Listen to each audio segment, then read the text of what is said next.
What up, guys? Your boy Quake back with a brand new episode of the Diverse Mentality Podcast, number 315.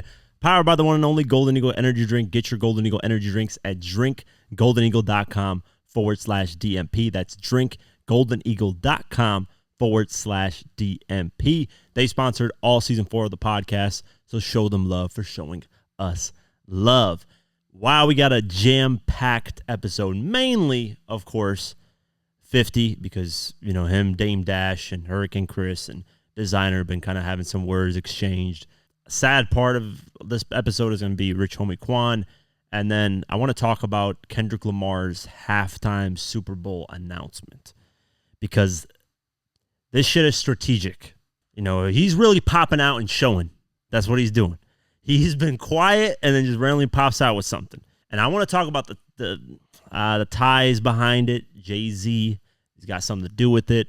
What's going on? What's Drake's response potentially going to be? And it's just going to be interesting to talk about that. I really want to. I'm going to talk a lot about that towards the end of the podcast. But let's get into the sad news, man. We reported last episode, or 2 episodes ago, Fat Man Scoop passing, and Rich Homie Quan has officially been confirmed dead at the age of 34. And people are asking me, like, why weren't you talking about it on the podcast? You guys got to remember, we record the podcast on Wednesdays and Sundays, and they come out the following day, the full episodes, and then the highlights from the podcast come out the following day. So I've repeated this probably 90 million times. This isn't a breaking news podcast. We don't record things live immediately, like the second they happen. Now, does that happen sometimes? Yeah, when we're talking about on the podcast, there might be some news like this Kendrick Lamar halftime Super Bowl thing. It just got announced, blah, blah, blah. So I'm recording the podcast. It makes sense.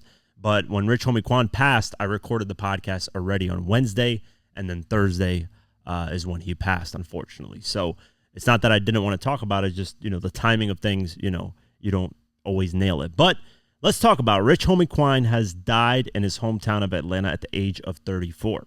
According to TMZ, the news was confirmed by the former Think It's a Game Records artist family, as well as a representative for Fulton County Morgue, after speculation about his passing began circulating on social media on Thursday afternoon, September 5th. While they did not reveal the cause of death, Rich Homie Quan's family told TMZ they are shattered and heartbroken by his sudden death. Boozy Badass was the first one. So when I reported it, because you see a lot of these reports on social media of somebody passing. I don't go off of what social media says. I wait until like a credible, somebody that's close to the person, somebody that you can trust with a source. And Boozy's, been around Rich Homie Quan quite a few times. They apparently were working on something together, but Boozy is the one that tweeted. And then after Boozy tweeted, I was like, all right, it's confirmed. Like to me, when a celebrity that's, has ties to the person says something, then it's different. He said this, just got word Rich Homie Quan just overdosed. Just talked to Quan the other day. I'm going to miss you. Now, there was a close friend of Rich Homie Quan's, that revealed that he took a bad pill, and that's why he overdosed.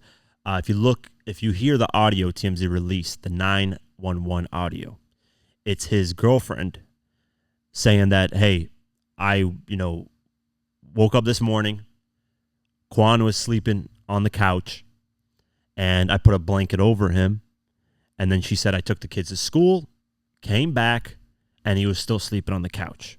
And she, thought that to be odd because he's sleeping a lot. Like, he normally doesn't sleep like this, this long. At least that's the way she was saying it. She didn't say it in the call, but just the way she was insinuating that, he's sleeping a lot. She goes to check on him. He's not responsive, and he's foaming at the mouth. So that clearly, indicates something's wrong. And then she checked for a heartbeat, no heartbeat. And pretty much at that point, it's a wrap. I'm not a doctor. I don't know exactly how things work, but at that point, for the most part, it's a wrap. It's sad, man. 34 years old. And this guy still had a lot to give hip-hop. And the problem is, nobody, or at least most of the industry, I'm not going to say nobody, but most of the industry wasn't really giving 2 fucks about Rich Homie Quan. A lot of them just moved on, didn't want to work with him anymore. They sided with Young Thug. Whenever the split between Young Thug and Rich Homie Quan happened, majority of the people sided with Young Thug.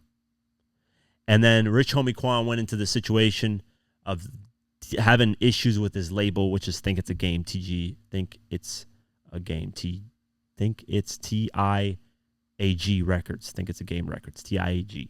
He had issues with that label for years and years and years, went into lawsuits, finally got out, and then was finally able to be free to do his thing. By the time that happened, though, most people in hip-hop move on unless you have close ties to the industry and you can work with artists to make you hot again. Because most artists, everybody in the world actually gets one chance at a first impression. So when you come out as a new artist, you're the new hot thing. Everybody's, feeling you. But after that, you got to maintain the relevance. You got to keep putting out music, keep putting out hits for people to fuck with you and have strong industry ties because a lot of that helps you in these situations. And Rich Homie Quan came out some type of way. One of my favorite records of all time, by the way. I remember having a 2001 Mitsubishi Eclipse black car. I was in high school bumping the fuck out of that record. So that's what I mainly remember about Rich Homie Quan. He made my senior year in high school really, really fun because that was 2013. Anyways, he had ties. Then once he got hot, started getting ties with Birdman, Young Thug, Rich Gang, Lifestyle, Movements. Then he had issues with his label, then the split between Young Thug, and just kind of everything went to shit very, very quickly. And then he had issues. I covered this. Like, I gave Rich Homie Quan his flowers in 2019 when I did What Happened to Rich Homie Quan. Now, a lot of people see the title and think, you're going to be clowning the person because they fell off. I never do that in my What Happened to videos because every artist I feel in hip-hop, whether you like them or not, has contributed something that has moved the culture forward in a positive way. Because somebody could be inspired by something another artist does, and you don't know who's impacted what. Even bad artists. You could probably see a bad artist and be like, this guy is so terrible that I want to start making music because I can do way better music than him. If he can blow up, I can blow up. So even the bad artists that people don't rock with and say, oh, you destroyed hip-hop culture, maybe that motivated a good artist to be like, if this terrible artist can do it, I can definitely do it. But then it also could motivate a bunch of terrible artists as well. But whatever. My point is everybody has their role and everybody has impacted people's lives in different ways. And Rich Homie Quan, to me, wasn't a one-hit wonder. Type of Way, Flex, Difference Between Me and You. I love that record as well. Lots of tracks. Lifestyle, bunch of records, right? He's not just somebody else, one-hit wonder, in my eyes at least. But yeah, I covered him in the What Happened to Rich Homie Quan video, gave him his flowers. The beautiful thing about that was his team reached out to me to use my voice from that video for one of his music video trailers that he had that was coming up for his album Coma. And sadly, in that music video trailer, he's like basically dead in the hospital. And, it's kind of weird now that he's actually passed away. It's kind of eerie seeing that. But my voice was used in that video. And there's a specific part where I talk about his label issues. So let me play that for you guys so you guys can hear my beautiful voice over and over on every single platform. Rich Homie, baby. Let me go to the video. I'm going to play just the clip because I'm not going to play the full thing for you guys. Just the clip. And I'm going to talk about why I think he was using drugs. I think this had a huge role in it. And it's sad, man. Very, very sad. It's a very sad situation. But here, let me play the clip for you guys. It's right here. I can hear shit around me. Rich Homie Quan's arrest over the weekend. I feel everything. Rich Homie Quan started having issues with the initial label that he signed with. Shit, God don't want me to be. So yeah, that was me. Rich Homie Quan started having issues with the initial label that he signed with, and I was talking about it. Sorry, lost my train of thought. Got an important call. Had to pick it up. So if I'm not back to where I was, I apologize. Basically, Rich Homie Quan took this bad pill, and taking a bad pill is very common when you're addicted to drugs. When you're doing drugs and you're addicted to them, this is something that happens often. I mean, Mac Miller died from it. A lot of hip-hop artists have died from it, and people just in general. This is why it's important not to do drugs at all. Like, if you can avoid it, never get hooked on it, that's the best route to go. Now, why was he taking drugs, right? A lot of people were wondering, oh, he's just a rapper, he's taking drugs. Some people, take drugs just for fun. Some people actually need it. Some people do it for purposes deeper than that. And I think based off of the video that I made, the What Happened to Rich Homie Quan video, in my eyes, I think he was depressed because of all the things that happened, right? So imagine this. You get your dream career, right? Whatever it is in your life. It's your dream career. You make money off it. You love it. And all of a sudden, You're at the top of the top, and things just start to crumble immediately. The label or wherever, let's say the company you're with is having issues with you, co-workers that you're with or employees that you're with tried backstabbing. You're not saying that Young Thug did that to Rich Homie Quan, but just saying, a bunch of problems happen. And then all of a sudden, all that collapses within a year. Of course, it would affect you mentally. So I wouldn't be surprised if, that's what got him addicted to, the drugs that he was taking. And one thing about what I love about what I do is sometimes the artists reach out to me. So when Rich Homie Quan used my voice for this video, his team initially reached out to me and sent me a bunch of voice notes on Instagram. And I was like, dude, that's fucking cool. Like, I don't know if you're actually Rich Homie Quan's manager or whatever team, but he's like, yeah, I am. And then he ended up giving it to Rich Homie Quan. Rich Homie Quan on the voice note said, what's up, man? I appreciate the video. I like that you don't down talk artists. You did the content thoroughly. And that meant the world to me. And this is the time when I didn't have the podcast, 2019, because if I did have the podcast, I would ask him, please, can you come and do an interview? I would appreciate it. Love to talk to you. But I ultimately never, we never really chatted after that. It was through his management's Instagram page. It wasn't like directly through Rich Homie Quan. But yeah, they asked, can we use it, blah, blah, blah. I didn't know what it was for, but they said there was going to be a clip from the What Happened To video that we want to use your voice in and something that we're doing. So I didn't know if it was going to be on an album. I didn't know if it was going to be on a music video, whatever. I didn't know anything. But yeah, that ended up coming out, and I wasn't aware of it. Somebody that is a fan of my content tagged me and said, your voice is in this video, so that's what it was used for. I didn't know what it was going to be used for, when it would be posted, none of that.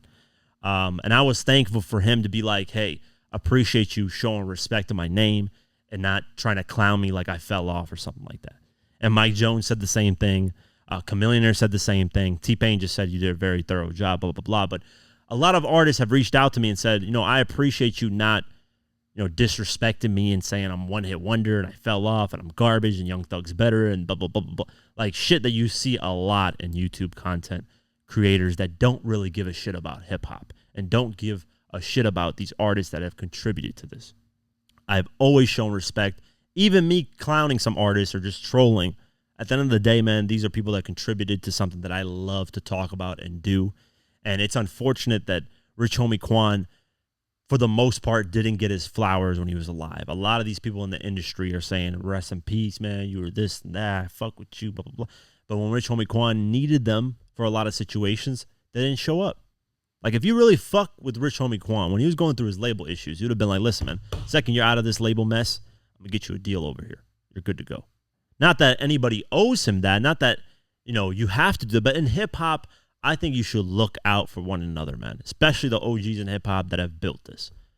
A lot of them struggle financially. You should be looking out for them saying, yo, I got you. What do you need on this situation? Because if it wasn't for them, none of this would exist. And they took a lot of the brunt and the force and the hit and a lot of shit. Uncle Luke is the one that had to go to court and fight for parental advisory sticker to be used on albums so we could have freedom of speech in hip-hop and say what we want to say. Run DMC and all these individuals that had to fight to get a clothing for hip-hop, Adidas and Saved Adidas and, Fubu and all these companies came in and did their thing and, made their profits, and hip-hop pushed a lot of that. But yeah, that's a whole different story. Condolences to Rich Homie Quan, his friends and family. 34 is just like, you don't expect this, man. You wake up and it's just weird. It's weird seeing when you think these people are going to live forever. Like, you think these people are young, they got their shit going, they're going to be here. We're going to see an old Rich Homie Quan. We're going to see an old this. We're going to see an old that. And it just doesn't happen. But take this as a learning lesson, man. I hope more people, we can't have these things continuously happen. Like, they constantly repeat overdose, bad pill, overdose, bad pill. It's like, if it's not regulated, if you can't get it directly from a pharmacy, do not take it. Period. If you're going to do drugs, period, just don't do drugs. But if you're going to do drugs, right, you just have to do it. You want to be in the mood. You want to have drugs. It's just something that's part of your lifestyle, right? Do things that can be more regulated that can't have some bullshit mixed in it. Because you're playing Russian roulette with your life. You're gambling with your life every time you take that pill. You are gambling with your life. You don't know what's in that pill. It could kill you immediately. So please, if you are in any type of lifestyle where you're dealing with pills and stuff, And if you actually love your life, which all of you should love your life, because this is one chance we got at this, make the most of it. Out of those billion sperm cells, you were the fucking one that made it. So do something good with your life, man. Be positive about situations, even when negatives. You know, I was just talking about, of course, I'm going to reference 50 Cent here again. But I saw a tweet about the power of the dollar and the Get Rich and how drastically different both artists are on each album. And I was reflecting like, damn, like that moment that 50 got shot and was at his lowest in his life, arguably one of the lowest moments. Obviously, his lowest moment in his life was losing his mother, but that's probably his second lowest moment. God gave him a bad moment like that, and it somehow got flipped into the most blessing thing that he could ever have. Like that shooting moment and him getting blackballed was the biggest blessing of his career because it landed him with Eminem and Dr. Dre to have this monumental career. So don't always look at these bad situations in your life as permanent. It could be a blessing to teach you something down the line and potentially get you somewhere else in life that would be way better than you are right now. But yeah, rest in peace to Rich Homie Quan. His father and his girlfriend have both issued statements. His girlfriend was the one that was with him when he was deceased, unfortunately, on the couch. His father, Corey Lamar, who runs the Rich Homie Quan management account on Instagram, shared his statement via IG stories on Saturday, September 7th. Unbearable pain. Lord, please, please, please help me to understand this. To lose my son, my firstborn, my best friend, Lord, please let this be a dream. Y'all pray for me and my family. I feel like I'm crushed to a million pieces. The Rich Gang rapper's girlfriend, Amber Williams, also shared a statement to Instagram stories, right? The pain is unbearable. The love you have all shown is an overflow. I truly appreciate everyone who's reached out. I'm traumatized from a moment that'll forever be in my head. Yeah, she's probably got the worst because she was there. I have nothing to prove because my love for my other half has always been shown. I have nothing to hide. Please respect me and my family at this time. Our house is no longer a home. I'm completely heartbroken. 15 years gone. I'll never be the same. This is a complete nightmare. We never could let go, but you didn't have to leave me like this. Numb.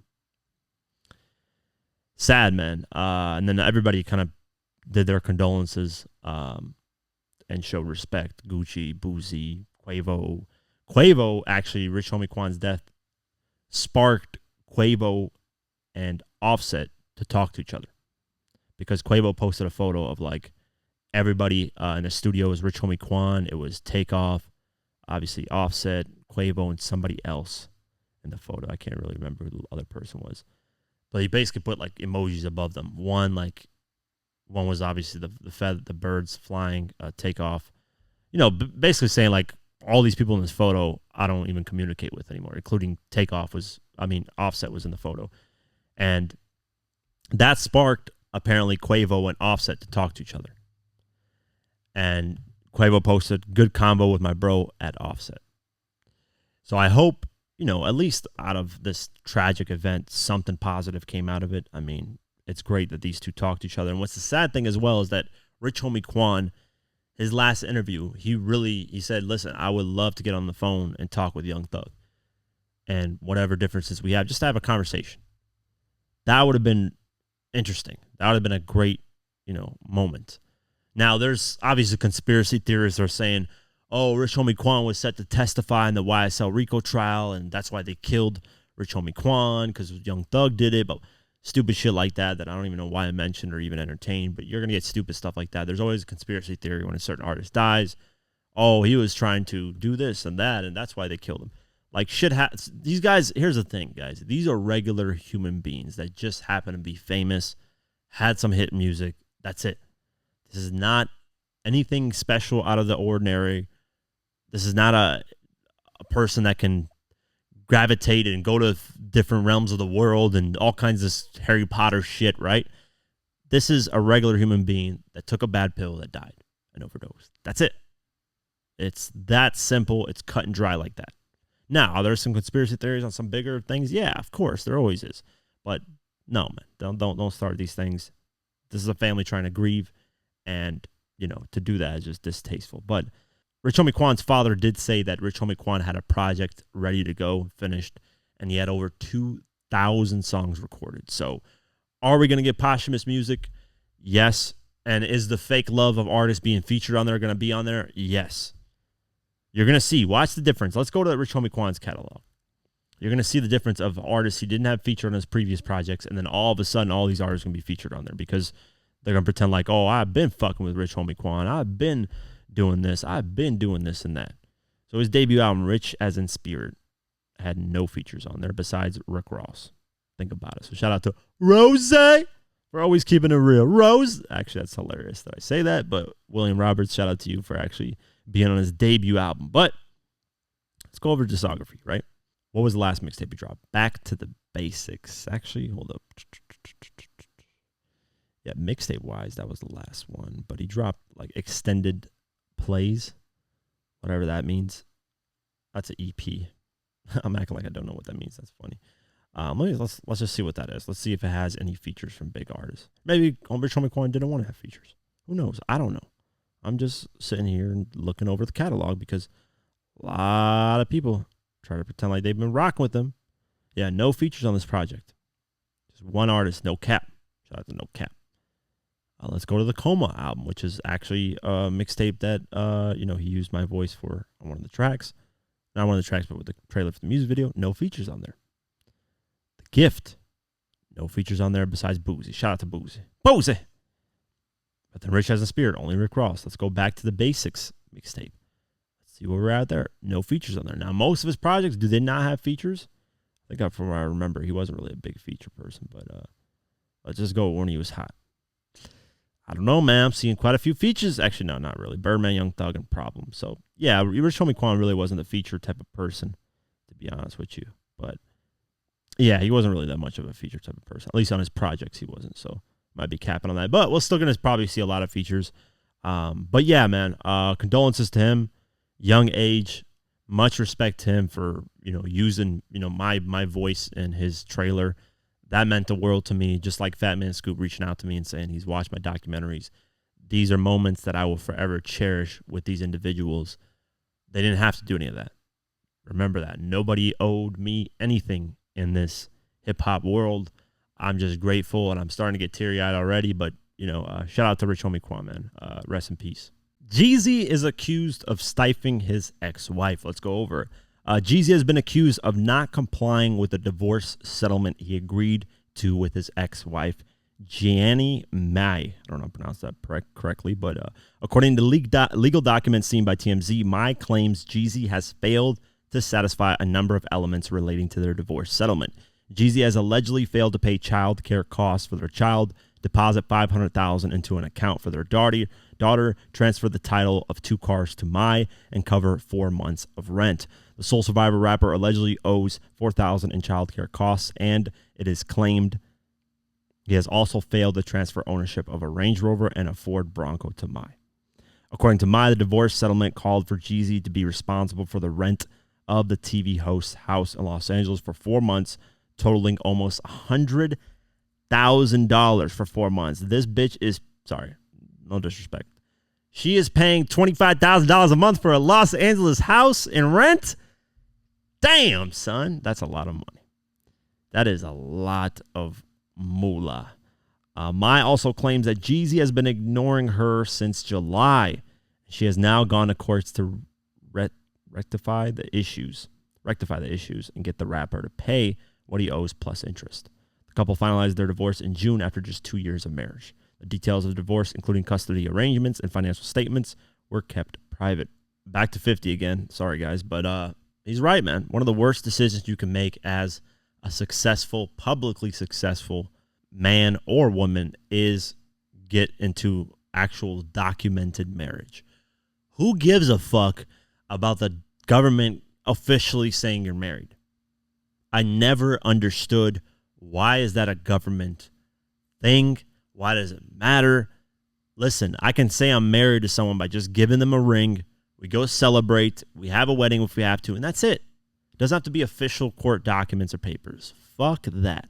Especially if you're a successful individual, male or female, mainly men, because they're the ones that have to struggle with giving half of what they've worked their ass off for to somebody else because of divorce. If you're going to get in this situation of actually being with papers married, you definitely need a prenup. Like that's a one, especially if you're a successful man, 1,000,000%.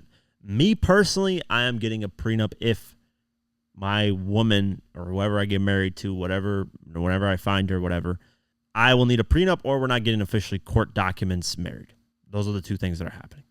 And if she throws some bullshit like, oh, you want a prenup because you're expecting this marriage to fail, that's why it's a bad way of looking at it. No, that is not the way I'm looking at it. I'm just looking to cover my ass after working my ass off to build something. That's all it is. It's got nothing to do with anything else. Okay, I would love for everything to work out. That's basically the situation. That's what you get married for, because you think it's the person. That's the one. But sometimes shit doesn't happen like that. But yeah, I'm getting a prenup 1,000,000%. There's no ifs, ands, or buts. If a female has an issue with that, I am not even doing anything with her. I'm done. Bye-bye. Have a good time. That's it. It's over. Fuck that. I'm not dealing with that shit. No, I work my ass off way too much. She wants $500,000 in an account for their daughter, which is fair, right? Daughter, $500,000 in an account. She doesn't. Now, if it is protected, meaning she can't touch it, their daughter can't touch it till she's 18. Good. I'm all for that, right? That's their daughter. Got to provide the kid. At least when they get 18, they got something to look at, for, right? Child costs. What is that even? They're probably going to do an astronomical amount of money for that because that's always child support. Isn't that child support technically? And then 4 months of rent and then 2 cars. Why the hell does she need a Rolls Royce? Ford Bronco? Okay, fuck it. That's a whatever. I don't know what the price of that car is. $60,000, $50,000, whatever. It's mildly expensive car, but hey, it's young Jeezy. $50,000 car, take it. But a Range Rover. What does she need a Range Rover for? Why is that in the agreement of what? If that's under Jeezy's name, that's Jeezy's property. I don't know why that. Anyways, I can go on a whole rant on this.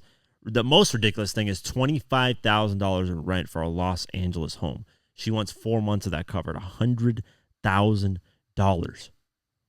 That is, I don't know. To me, that's, I get it, right? If you're really rich, $25,000 a month, it's nothing, right? You're bringing in, let's just say you're bringing in $100,000 a month. $25,000, 25% of your income, not a big deal, right? That's not really going to affect you, blah, blah, blah. That's usually where a house payment is, right? It's about 20 to 30% of your income from what the average is, right? That's what you're supposed to. So that's not a big deal. If you're bringing in $100,000, pay $25,000, okay. It's a different lifestyle, right? To us poor folk, that's a lot of fucking money. I could never imagine myself paying $25,000 a month. Now, if I make millions and millions upon millions of dollars, I'll try to pay the bitch off immediately. I would not be paying $25,000 a month. I would be living on rice and beans and beans and rice. Shout out to Dave Ramsey. I'd be living on beans and rice and beans to pay that house off because that $25,000 coming out every month would sting me way too much. So we'll keep our eyes posted, man. We'll see what happens after this, but it's ugly, man. Divorce, ugly. Stay away from it. If you are a successful man or woman, stay away from marriage and official marriage papers. It makes no sense. It really doesn't in my eyes. But, whatever. It is what it is. Travis Scott's label, they wrote a letter to Billboard. So basically, the reason why we didn't get any Billboard or sales updates that previous 2 podcasts ago is because there was an issue with Sabrina Carpenter beating out Travis Scott by 1,000 copies, give or take. And Hits Daily Double gave that win to Travis Scott. Meanwhile, Billboard gave it to Sabrina Carpenter. That's why Hits Daily Double did an update, and then they even released a statement saying Billboard did some fraudulent activity, blah, blah, blah. But let's go over the article. Travis Scott's Cactus Jack record label has penned a letter to Billboard to dispute his #2 debut on the latest album's chart. Scott's Days Before Rodeo, originally released for free in 2014, saw its commercial release late last month. Though a decade old, it came within a few hundred units of the #1 spot on Billboard 200 this week, just behind Sabrina Carpenter's Short and Sweet. But on Friday, September 6th, Vulture obtained a letter from Cactus Jack Records that was sent to Billboard and its data provider Luminate, where they contested the placement and alleged the data for this week was unreliable and incomplete. According to the label, a portion of the sales were left out of the tally and would have put him at the top spot. In a bid for #1, Travis released multiple deluxe editions of the tape just before the tracking period ended on August 29th, a move Carpenter called him out for. Yeah, so basically, all this shit's bullshit. These artists are fucking manipulating the charts, selling deluxe versions, putting fucking t-shirts, and I thought this shit didn't count. All that, this is what I'm saying. In today's time, man, these sales that we get are all bullshit. I don't view them anywhere near equal to physical CD sales. I just don't. Back then, when Eminem was fucking doing $1 million, $2 million a week and selling out like a motherfucker, people were driving in the snow, in the rain, in the sunny time, in the blazing heat, going to stores and picking up the fucking CD. That's real sales. That is getting your consumers to actually go out and support you. This streaming bullshit with this deluxe version and these clothing and all this shit that's being tied into it to try to sell 300,000 is ridiculous. That's all it is. It's garbage. I don't know. I don't think Sabrina Carpenter did that. I don't know. I think she just flat out sold the amount. But Travis Scott doing this, shame on him, man. If he actually did do this bullshit, and because I didn't really pay attention to this a lot. I just knew that there was a issue with sales and that one party was claiming this and the other party was claiming that. Regardless, this is a system that needs to get figured out from Billboard, from Hits Daily Double, for everything. Nielsen SoundScan, they need to look out what the fuck's going on and figure this shit out, because this shit is looking very weird, man. And it's looking like it's manipulated, and streams can get manipulated, and all of a sudden this artist is doing insane numbers when they really weren't, and all this bullshit. Even though back then sales, there was reports that Birdman did buy a lot of copies of the Carter 4 to try to get it to 1 million copies first week again. Because the Carter 3 did that, and the Carter 4 did 964,000, I think. Something like that. Somewhere around there, he did like 900,000. People were saying that Birdman bought like 100,000, 150,000 copies. So were there manipulation back then? Yes. But it was a lot harder. Way harder. Now it's just you grab a fucking phone, you get a streaming bots and these streaming services, you can start boosting the numbers like it's nothing. We'll keep our eyes posted on this and see what happens. But just garbage all around, man. Travis Scott doing fucking that many sales on an old-ass mixtape that he dropped, re-releasing it with a bunch of packaging. Come on, Travis. Do better, bro. Don't try to, I don't know, man, do all this shit to try to push your units. And that's why he did 361,000. That's a lot of numbers for a fucking free mixtape that was released ages ago.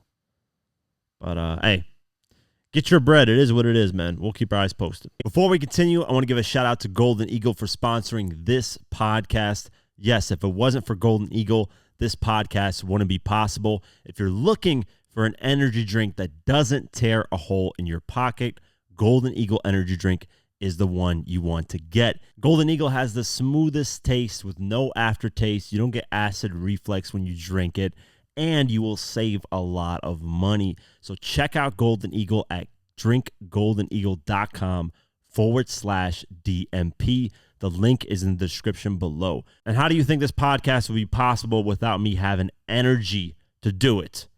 Come on, guys. You guys got to remember this. I need energy to do this stuff, man, because there's a lot of crazy topics. So look how smooth this thing sounds. Look at, oh my God, it's fresh. Look at that Golden Eagle. Look at the can. It's so beautiful too, man. Look at that. That's so fresh, man. So fresh. Golden Eagle energy drink. Go to the link description below. That's drinkgoldeneagle.com/DMP. Let's continue the episode. Finally, an update on this lawsuit. And we reported on this like years ago from what I remember. Eminem's publishing company a while ago sued Spotify. Let's talk about the results. Eminem's publishing company has finally ended their 5-year-long battle with Spotify over streaming royalties. And it did not go in their favor. 8 Mile Style filed suit against the streaming giant in 2019 for around $40 million, accusing them of owing money for billions of streams and saying that Spotify deceptively claimed to have the proper licenses to some of M's songs when they didn't. Unfortunately, Music Business Worldwide reports that a Tennessee judge has ruled in Spotify's favor, even though he admitted that they did not have the proper song licenses. While Spotify's handling of composer copyrights appears to have been seriously flawed, any right to recover damages based on those flaws belongs to those innocent rights holders who were genuinely harmed. Not ones who, like 8 Mile Style, had every opportunity to set things right and simply choose not to do so for no apparent reason. Other than that, being the victim of infringement pays better than being an ordinary licenser. Damn, judge ain't hold back. Trager put the blame on Cobalt Music Group, which is a royalty collection agency obtained by Eminem's imprint. Spotify also blamed them in their 2020 response to the lawsuit, saying it had been licensed by the collecting agency to reproduce and distribute the compositions. With Spotify cleared of liability, it expected that Cobalt will be required to cover some of the legal fees and expenses. Wow. So Spotify, they won that, man. $40 million. I'm sure they spent a lot in legal fees, though, just to defend themselves. You got to spend a lot of money to be in court to defend yourself like that. But, hey, there's the final update. It's done. Cobalt's the one that has to, pay any type of fee that they got. And, yeah, that's it, man. After all these years, finally there's an update and a conclusion. Speaking of Eminem, unfortunately, there's some sad news. Eminem's mother, Debbie Mathers, is reportedly terminally ill after being diagnosed with lung cancer. According to a report from In Touch Weekly, Debbie, who famously has had a troubled relationship with her son, does not have long left to live. A source tells the publication there are not many options for Debbie. She is currently staying between the cancer center and with family members. She has very limited amount of time left. The report adds that while Eminem has been taking care of his 69-year-old mother financially for a number of years, the rap legend has not had contact with her for a long time. People around her aren't even sure if Eminem is even aware of what is happening to his mother. He's good to his mom. He makes sure he takes care of her, but they don't really talk, the source says. It would be good for both of them to communicate. This could give them a chance to reconcile. Debbie was previously diagnosed with breast cancer, telling the Village Voice in 2018, "I'm still under doctor's care, which I probably will be for a while. Basically, a lot of stuff is hereditary, but that happens. Cancers and heart disease and all that. And all the genetic things. I worry about my boys having high blood pressure and things." The two have had a publicly complicated relationship for years, with Eminem making music, his mother's subject matter. Debbie would later sue her son for insinuating she took drugs, attempting to win $11 million in damages, though she was only awarded $25,000. Yeah.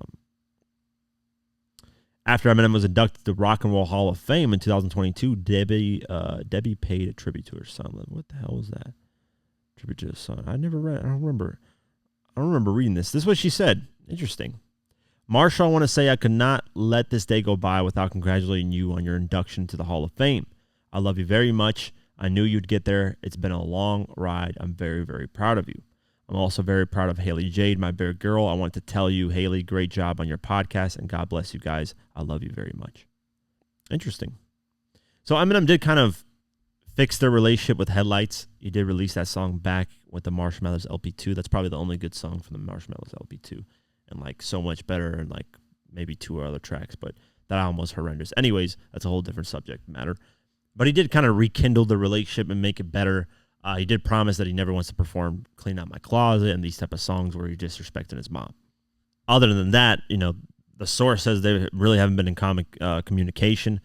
I hope Eminem does, talk to her while she's really, really ill, and because there's probably things on Eminem's mind that he wants to finally say and just kind of clear the air. I don't know if they have. It's really none of our business. I'm just reporting on this because she is sick, and hopefully she gets better. At 69 years old, I'm sure she was a smoker. I think, if I remember correctly, she used to be a smoker. You can get lung cancer from that, and it can affect your health. But yeah, we'll keep our eyes posted, and hopefully there's some better news down the line. Speaking of Eminem's family, 50 Cent talked about Eminem's daughter, Haley, getting married. He attended the event, and he was pretty open about how he felt. So let's go over the article. 50 Cent has admitted he wishes he had a daughter after being moved to tears at Eminem's daughter, Haley Jade's wedding. That's a weird kind of wording. 50 was a guest at the 28-year-old Haley's wedding earlier this year, and a new interview with How Living revealed the moment that made him realize he had wished he had a girl of his own. He said this: "I wish I had a daughter. I do. I wish I had a daughter. I wish I had that father-daughter relationship.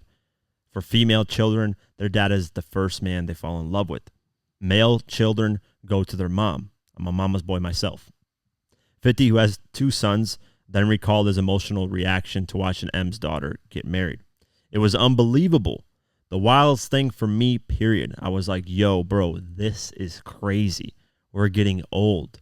Your baby is grown. What the fuck is going on?" That's a funny response because I feel the same way, and literally Haley's the same age as me. At least I think she's 1 year younger than me. She's 28, yeah, I'm 29. I was having a moment for myself over there, I told them. You said it was okay to cry because I'm crying. I couldn't believe it went that fast. That is crazy. To hear 50 crying, a lot of people would not expect that. But, yeah, at least he was vulnerable, honest, and, she had an extravagant wedding, and Eminem was there by her side every step of the way. He even danced with her. There's photos of him dancing with her, and obviously 50's going to attend. People that are close to him, Paul Rosenberg. We talked about Eminem's mother. I don't know if she was at the event, but very cool, man. It just shows how time goes on, man. Eminem and 50. M's 50 something years old. 50's about to reach 50 years old next year, so they're getting a lot older. They're in their 50s coming up, and Haley, I know you miss your mom. I know you miss your dad. Like that's 2004 moment, man. We are in 2024, 20 years later. Mockingbird, that's the song I was referencing. But yeah, crazy times, and it's cool to get 50's kind of perspective on it and how he felt. And 50 does have 2 sons, no daughters, so I'm sure he's always been talking about wanting to have a daughter a lot of times in his interviews. But yeah, we'll keep our eyes posted and see. I don't remember if Eminem ever spoke on this, or if Dr. Dre, other guests, or Dr. Dre, Jimmy Iovine, anybody that's close to Eminem, really close.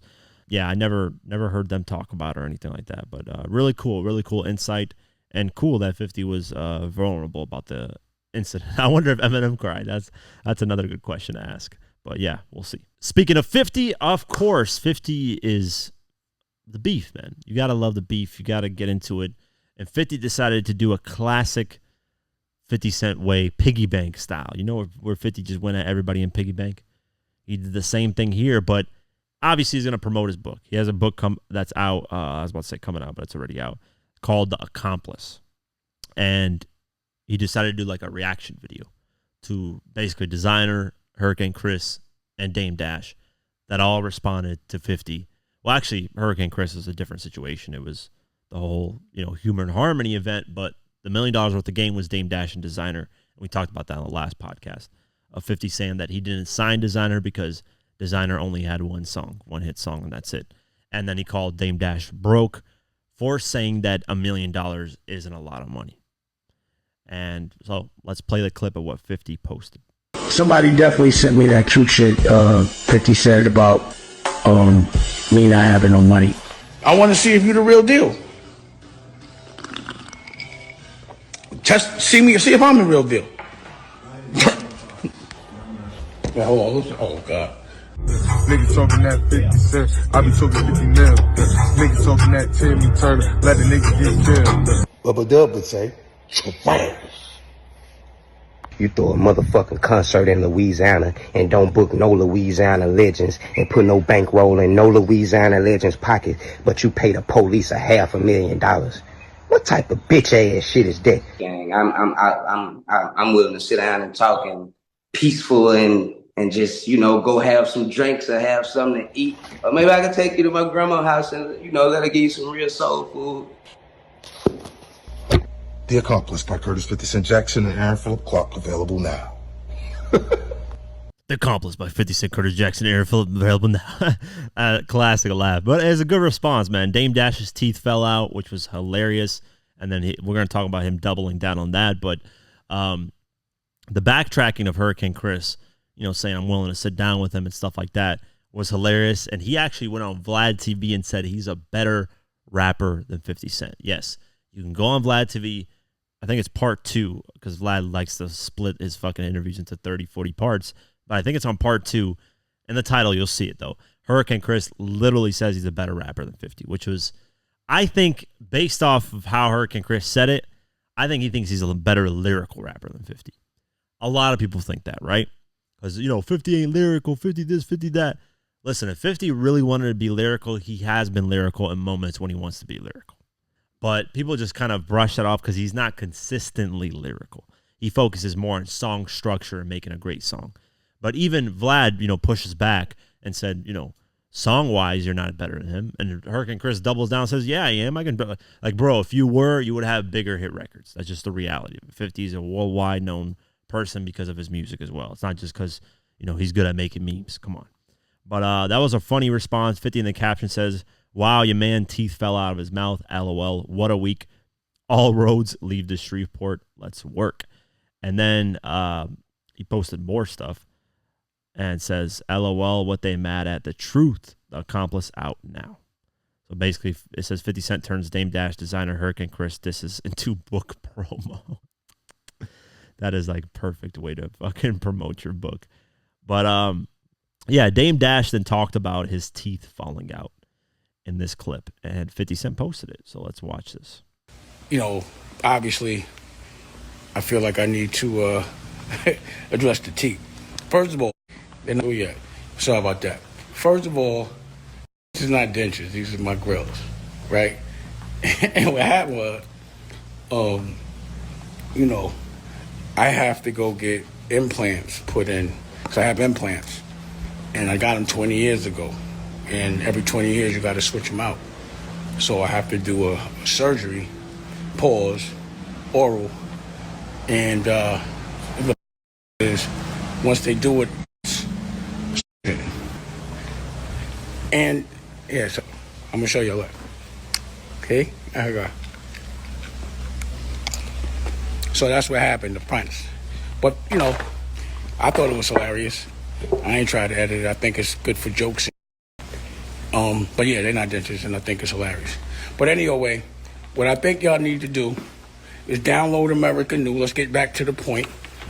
And the point was, I have a television network, and people in the television network business, 50 specifically, and I wanted to see what his network was like. I wanted him to launch. I wanted to compare. And I wanted to push each other to be great. I want to see how good his network is. I want y'all to see how good my network is and let the people decide. And that's all, you know. But regardless, I do want to say thank you again. And these shits might pop out again. I mean, I already know they will until I get the operation. And, you know, I still got to talk. Yeah, basically, you know, it's one of those situations where, you know, you put off dental surgery, and I've been through hell with dental surgery. I mean, I don't even want to get into the amount of shit that I've been through because I had a bad bite and I had some cavities was hell. I don't even like it. The amount of money I spent, the amount of time, like I was going through this probably in 2018, 2017, like while I was recording the YouTube videos and stuff. And there were weeks where I couldn't record and just a bunch of shit was going on. And it's bad, man. Teeth pain is horrible. And then having to do surgery for your teeth is another horrible thing. Like I understand Dame Dash pushing that shit off because it's most people are scared of it. I'm so used to it at this point that it's just a hassle for me. I'm not scared of it anymore because I've literally lived at the dentist for a lot of time. I mean, we're talking, there was days where I would go in the morning at like 7 in the morning and leave at like 8 at night in the afternoon. Like that's how long I would sit in some of these chairs. I had a bad bite. Basically I don't know how it went. My bottom was a little bit, I think, forward. Like I didn't have a huge, you know, like the baby type of chin where, you know, his shit looks like it's way forward. It was a little bit forward, but that little bit forward was my top teeth were like not sitting right, and it was causing my gums to recede, which is a whole different problem. You know, if your gums start to recede, it starts showing your bones because of the bad bite. It can recede, and that's where I was having issues with. And then I had a couple of cavities as well, so I went through hell having to do reconstructive surgery on my mouth so that my teeth sit well, and I had to fix some cavities. It was bad, man. That's one thing that, you know, please take care of your teeth because once you go through this type of hell process, and it's expensive, man. I had no insurance. I don't even want to get into the amount of money I spent. I could have bought a brand new fucking BMW M4 in that bitch. So you can calculate. Just go Google a brand new BMW M4. You'll see what kind of price points we're talking. Astronomical amount of price points. Now, I know people are going to say, why don't you go overseas? You can get it done cheaper. Personally, I like to be able to hold my dentist legally liable if something bad happens. If you go overseas and something bad happens, you're pretty much screwed. Over here, it costs a lot more, but if something goes wrong and the dentist doesn't make up for it, or God forbid, you know, you die in one of these surgery rooms because there's a chance that it could happen, very slim chance, you can at least go to court legally and, you know, something will happen out of it. But when you go overseas, God forbid you die, it's over, man. What are they going to do? They're going to drop your body off in a fucking ditch and just say, hey, it's over. But that's a whole different story. Anyways, I understand why he didn't get his teeth done, but it's hilarious, man. Shout out to 50 for reacting and firing back and, classic piggy bank style doing things. But we'll keep our eyes posted and see if anything new comes out of it. Let's finally get into Kendrick Lamar announcing that he is going to be performing at the New Orleans halftime Super Bowl show in February 2025. Yes, I said New Orleans. What comes to mind when you hear of New Orleans? Weezy F, baby, right? Okay, so before I get into that, let's look at the clip of Kendrick Lamar announcing, right? It's this quick clip. He has this big American flag behind him. He has this thing that shoots footballs. It's to train football players to catch, blah, blah, blah. And it was interesting what he says, though, in the video. And a lot of people are deciphering what he says. So let's play the clip.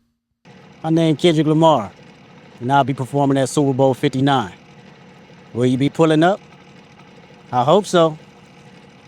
You know it's only one opportunity to win a championship.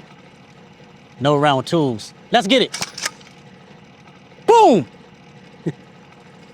Look at that subliminal. Come on, guys. That's the most perfect subliminal response to Drake. What did we report on previous episodes? We reported that Drake was teasing a round two. He posted clips of Detroit Pistons, talking about, round two, we're going to win. Whatever, I forget the clip exactly, but Drake was teasing a round two in this battle. What did Kendrick Lamar just say? There's a one-time chance in championships. There are no round twos. You cannot tell me that's not a direct response to Drake. He's basically saying it's done, it's finished, it's over. I've cooked you in this battle, it's done. That was a perfect subliminal response, and there's always going to be subliminals back and forth with these two. I'm telling you, there is no more of these guys. They're probably not going to battle. Now, Drake might say, hey, I'm going to battle again. But if Kendrick doesn't want to do it, then Kendrick doesn't want to do it. Now, does that mean Kendrick lost? No, if he doesn't engage in a round two, because right now it's over. It's done. Drake was the one that waved the white flag and said, hey, I don't want to do this anymore. Heart Part 6, that's what I heard from the Heart Part 6. If you heard otherwise, I think you are just a Drake stan at that point. I think Drake was the one that waved the white flag. It's done. He said, you're telling lies, I'm telling truths, and that's it. So Drake ended the round one. And that's it. It's done. It's finished. Round two, here's the funny thing, too.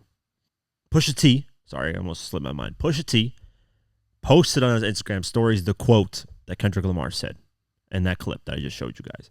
Only one opportunity to win a championship, no round twos. This is what Pusha T said. This is true with his hands up. The emoji where you put your hands up. Hey, even Pusha T saying, listen, I cooked you in your battle. There's no more round twos. It's done. You get one chance to win this championship this moment. Seize it, own it, lose yourself in the moment of you. Never let it go. Shout out to Eminem again. But see what I'm saying? Like, this is it. It's over. Pusha T's even backing it up, trolling Drake. After that announcement, Jay-Z released a statement as to why, Kendrick Lamar is doing the thing. Now, if you don't remember, NFL and Rock Nation Sports have kind of colluded together and to do shows, to represent more of hip-hop and include more black culture and blah, blah, blah, blah, blah, whatever. But this is what Kendrick Lamar first said. So this is what Kendrick Lamar first said. He said, rap music is still the most impactful genre to date. And I'll be there to remind the world why they got the right one. And then Jay-Z, where's the Jay-Z quote, man? Jay-Z said this. As part of the NFL's official announcement, Jay-Z called Kendrick Lamar a once-in-a-generation artist, adding his deep love for hip-hop and culture informs his artistic vision. He has an unparalleled ability to define and impact and influence culture globally. Kendrick's work transcends music, and his impact will be felt for years to come. Here's the issue, right? These are the questions that I'm not on Drake's side and I'm not on Kendrick's side. I've always said I've always been in between. I do think Kendrick won the full-out battle. I think Drake waved the white flag. That's just my thoughts on it. But I've never really taken a complete side on these. I've sided with Drake at one point, and I've sided with Kendrick. I do like Kendrick's music more, So I guess you can call me more of a Kendrick Lamar fan, but I do enjoy Drake. I was just listening to No Friends in the Industry from Certified Lover Boy. So I enjoy both guys' music. I've never, in this battle, this is the only battle where I've been right in the middle on because I enjoy both these artists. Like if you go through my history, I've listened to both these artists a lot. Probably Drake more because Drake's just more consistent in releasing new music. But if we're just going like off of, album to album listens, then it's practically the same. And I've never been like in the middle in a battle. I've usually always taken a side. Every time a battle happens, like Drake versus Pusha T, I took Pusha T's side. Drake versus Meek Mill, I took Drake's side. Yeah, just whenever battles happen, I usually take a side. But in this one, I've been pretty neutral because I just really like both artists, really. I just wanted to see them go at it, and I really enjoyed it. It was a great moment for hip-hop. But with that being said, the interesting thing in this is these questions, right? These are the questions that I'm going to ask. Would Kendrick have ever gotten a Super Bowl halftime show for 2025 if this Drake battle never happened? Be honest with yourself, because I think it would have never happened. I think the Drake battle helped Kendrick Lamar get hot again. Now, that's not because I'm not saying that Kendrick can't get hot without Drake, right? He's had number ones by himself. He's been sold lots of records. He's still relevant that he can drop an album and people will still fuck with him, even if he never battled with Drake. That whole narrative that Drake's the one that got him this. But I'm just saying that in this moment, that battle definitely skyrocketed Kendrick Lamar. That helped Kendrick Lamar no matter what, no matter which way you view it. So that's the first question.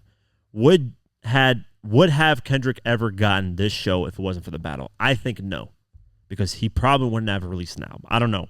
Maybe he could have released an album. Maybe this was planned way ahead of time before the battle. We don't know. I think it wouldn't have happened.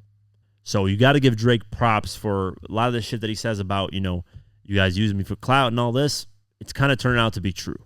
Kendrick's getting an unprecedented amount of attention right now and breaking records with Not Like Us because of the battle. So I think he got it because of the battle with Drake. And here's why I have an issue with this. This is in New Orleans. This 100,000,000% should have gone to Lil Wayne. No ifs, ands, or buts about it. And by the way, there's going to be future Super Bowls in Los Angeles where they could have gave it to Kendrick Lamar.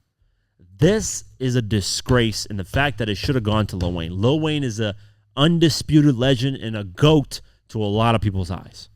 Not to me, but just in general, he is a GOAT. He's top 10 or top 5 of all time, period. He's doing another feature run and he's probably going to have another third run. I don't know how many runs in his career he's had. He's had a fucking lot. He's been making music since the 90s, late 90s. Insane. So why didn't this go to Lil Wayne is the question. Then you deep dive and you look into it, right? And this is not really the insane deep dive, but it's pretty logical and pretty simple dive, right?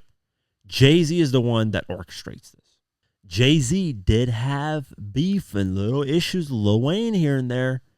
What did Lil Wayne say about kidnapping your wife?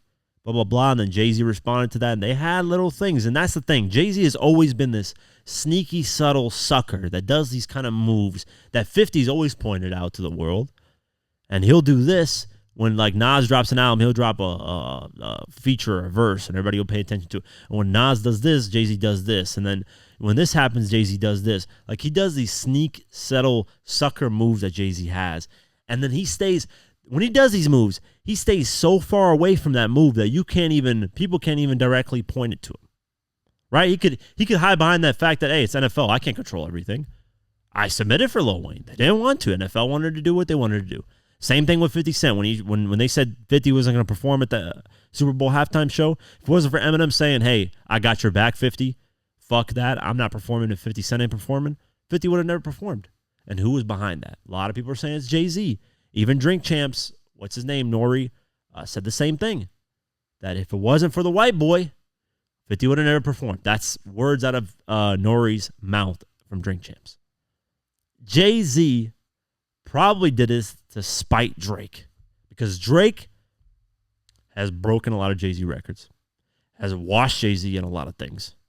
And is probably reaching Jay-Z's status of a billionaire. If not, he's already a billionaire. I used to want to be on Rockefeller, then I turned into Jay. And then Jay-Z would send subliminals. It would go back and forth. And Jay-Z's always the king of subliminals, doing sucker shit, which I hate. But he did this to spite Drake. And to put more fuel on the fire and to put more alcohol on these fucking cuts that Drake has. What he's probably going to do is he's probably going to get Kendrick Lamar to bring out Lil Wayne. Now, how does that look to Drake? Your former boss, the artist that put you on, is going on a show with Kendrick Lamar, and Kendrick is putting him on and showing him out.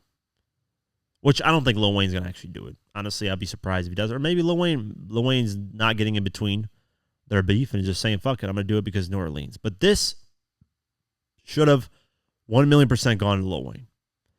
Lil Wayne's a vet. Lil Wayne's proved himself. Lil Wayne has catalogs and catalogs of music. It's his hometown. It could have been a great event, but if that would have happened, what would have happened?